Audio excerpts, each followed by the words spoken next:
Pronto, desmontadinha da Silva. E aí, Caio, achou o defeito? Ih, acho que eu fiz uma besteira, hein, Tito? Que besteira. Poxa vida, desmontei a máquina inteira sem antes saber o que tinha causado a parada. E agora, hein?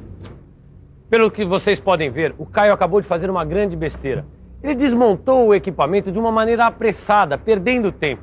Agora, ele vai ter que montar o equipamento inteirinho para descobrir qual é o defeito.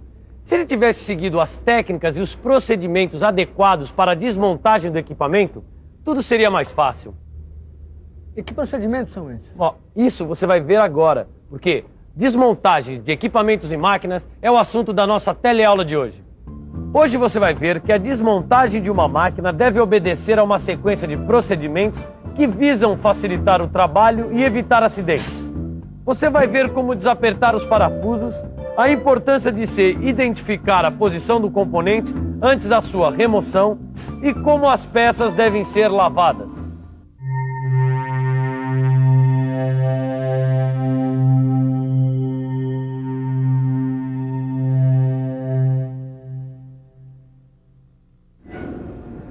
Pronto, Tito. Tá tudo montado. Agora sim, hein, Caio. Agora a gente vai poder fazer as coisas como elas devem ser feitas. E você aprendeu que não se deve ir desmontando uma máquina sem ter antes analisado o problema, não é mesmo? Nem pensar. Desmontar assim na loucura, nunca mais. Pois bem, como a gente já viu anteriormente, a análise de um problema que possa ocorrer numa máquina, ela deve ser baseada no relatório do operador, no exame da ficha de manutenção da máquina e em testes que devem ser realizados nos instrumentos de controle. Você já fez isso, Caio? Bom, a ficha de manutenção tá aqui, ó. Então vamos analisá-la, Caio. Eu não sei o que aconteceu, mas parece que o torno está com um barulho estranho. Já examinei a ficha de manutenção da máquina e nada de descobrir a origem desse defeito. É por isso que eu resolvi fazer essa série de testes com os instrumentos de controle. Quem sabe agora eu descubro o problema. Mas seja como for, você viu que eu estou fazendo o possível para evitar desmontar a máquina.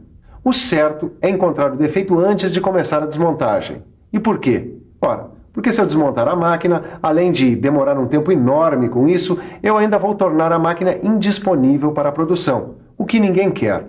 Mas se, apesar de tudo, a máquina tiver mesmo que ser desmontada, o que acontece? Bom, se não tiver outro jeito e se a máquina tiver mesmo que ser desmontada, então você deve obedecer a seguinte sequência de procedimentos. Em primeiro lugar, você deve desligar os circuitos elétricos e remover as peças externas feitas de plástico, borracha ou couro. Na sequência, limpe a máquina e drene seus fluidos, para só então remover os circuitos elétricos, assim como as alavancas, as mangueiras, as tubulações, os cabos. E não se esqueça também de calçar os componentes pesados. Você entendeu, Caio? A sequência de procedimentos que deve ser adotada para a desmontagem de uma máquina? Entendeu? Eu entendi, Tito. Mas pra que tudo isso? Por que seguir essa ordem? Tem alguma lógica isso? É claro que tem, né, Caio? Então vou fazer o seguinte. Eu vou fazendo essa desmontagem conforme essa sequência, aí você vai me explicando o porquê de tudo isso, tá legal? Tudo bem, combinado. O primeiro passo é desligar os circuitos elétricos. Ah, não precisa nem explicar por quê. É porque senão a máquina pode ligar acidentalmente, não é isso? Para isso é fácil, Caio. Basta desligar a fonte de alimentação elétrica ou, dependendo do sistema, remover os fusíveis. Agora, o próximo passo é retirar as peças externas. A retirada das proteções é muito útil na desmontagem do equipamento. Depois dessa retirada, se não me engano, a gente tem que fazer uma limpeza preliminar da máquina, não é isso? Exatamente, porque assim evita que os conjuntos importantes sejam contaminados. E o próximo passo agora é... Não precisa nem dizer que eu sei, Tito. É drenar os óleos lubrificantes. Isso deve ser feito para evitar que o óleo derrame no chão ou mesmo sobre a bancada de trabalho, causando assim possíveis acidentes. É isso mesmo. Drenando o óleo, a gente vai para o outro passo, que é retirar os circuitos elétricos. Isso deve ser feito para facilitar a desmontagem. Além disso, os circuitos elétricos devem ser revistos pela manutenção elétrica. Como você viu, existe uma sequência de procedimentos que deve ser adotada sempre que a gente for desmontar uma máquina. É claro, isso se a desmontagem for realmente necessária. E agora?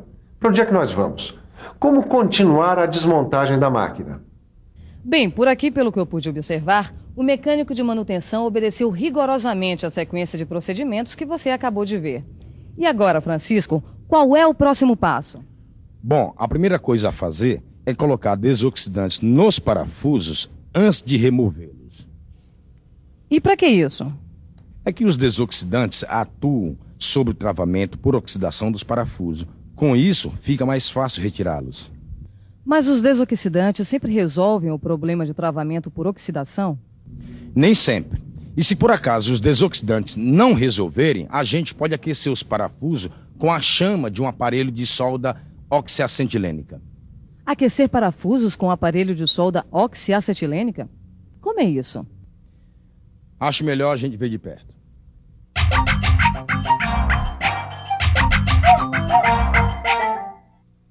Como o parafuso não soltou com o auxílio do desoxidante, a gente vai ter que usar este aparelho de solda oxiacetilênica.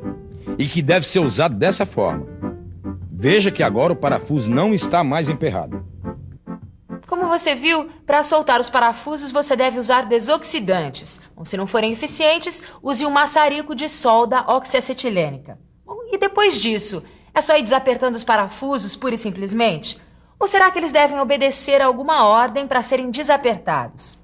É, claro que sim. Quando você for desapertar os parafusos de uma máquina, adote para isso a mesma sequência usada na ocasião em que eles foram apertados. Bom, e como saber essa sequência? Olha, isso é muito simples. É só consultar uma tabela que mostre a sequência de apertos de parafusos. Sabendo-se a sequência de apertos, sabe-se a sequência de desapertos. Como assim, Tito? Não entendi essa história direito, não. Calma, Caio, que não tem segredo. Dá uma olhada nessa tabela aqui, ó. Nesse exemplo, que é o primeiro indicado na tabela, sempre que tiver essa figura, você deve fazer apertos sucessivos e alternados. Ou seja, aplicar a metade do esforço de aperto. Por que isso, Tito? É que fazendo apertos sucessivos até a metade dos esforços de aperto, você evita o empenamento das peças. Então para desapertar é só fazer o caminho inverso. Exatamente. Dá uma olhada nesse outro exemplo aqui, ó. Aqui a gente deve fazer o desaperto sucessivo cruzado. Tá certo, vamos lá. É a mesma ordem inversa utilizada para o aperto, ou seja, fazer o desaperto sucessivo e cruzado.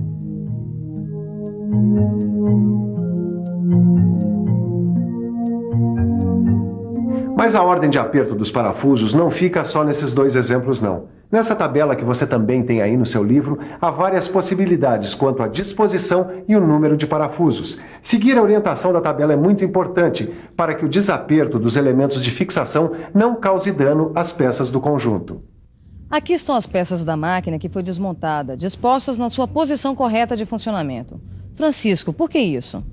É que mantendo as peças assim na sua posição correta de funcionamento, fica muito mais fácil a sua montagem, mesmo se for o caso para fazer croquis. Mesmo tendo manuais e croquis que auxiliam na desmontagem da máquina, a gente sempre tem que identificar a posição do componente na máquina antes da sua remoção. Por que isso? Porque em alguns manuais de máquinas, este posicionamento é difícil de ser identificado e a gente vai ter problema de posicionamento na montagem. Muito bem. Agora que a máquina já está desmontada, qual é o próximo passo? Bom, agora a gente vai lavar as peças. Lavar as peças não tem segredo algum. Basta usar querosene. A limpeza é importante porque permite que a gente possa visualizar defeitos ou pequenas falhas como trincas e desgastes. Mas como é que se faz a lavagem? Bom, é só utilizar uma máquina de lavar e pincéis de cerdas duras, como esse aqui. Vamos ver isso melhor? Para lavar as peças de uma máquina não tem muito segredo, não. É só seguir a sequência que o Caio vai nos mostrar agora. Primeiro você deve colocar as peças dentro da máquina de lavar, que já contém querosene filtrado. Com as peças lá dentro, limpe-as com um pincel de cerdas duras para remover as partículas e crostas mais espessas. Deixe o excesso de querosene escorrer por alguns minutos. E por fim, seque-as utilizando o ar comprimido. Pronto, Caio. Ok, Tito. As peças estão lavadas e secas. E agora qual é o próximo passo? Bom, o próximo passo é separar as peças lavadas em lotes, de acordo com o estado que elas se encontram. Como assim? A gente vai separar as peças em 4 lotes. O lote 1 é das peças perfeitas. O lote 2 é o das peças que necessitam recondicionamento. O lote 3 é o das peças danificadas que devem ser substituídas. Já o lote 4 é o das peças que precisam ser examinadas em laboratório. E agora, Tito, o que é que nós vamos fazer? Bom, Caio, agora que a máquina já foi desmontada, as suas peças lavadas, secadas e separadas em lote, está na hora de a gente começar a corrigir as falhas e os defeitos. Como fazer isso? Bom, esse é um assunto para a nossa próxima teleaula. Agora é hora de uma boa revisão. E atenção, se liga aí que é hora da revisão. Na teleaula de hoje, você viu que a desmontagem de uma máquina deve obedecer a uma sequência de procedimentos que visam facilitar o trabalho e evitar acidentes. Você viu também como os parafusos devem ser desapertados, a importância de se identificar a posição do componente antes da sua remoção. E, por fim, você viu como as peças devem ser lavadas. Hoje você aprendeu como desmontar uma máquina, mas na próxima teleaula tem mais. Quando você vai aprender a montar conjuntos mecânicos, combinado? Então até lá. Até lá!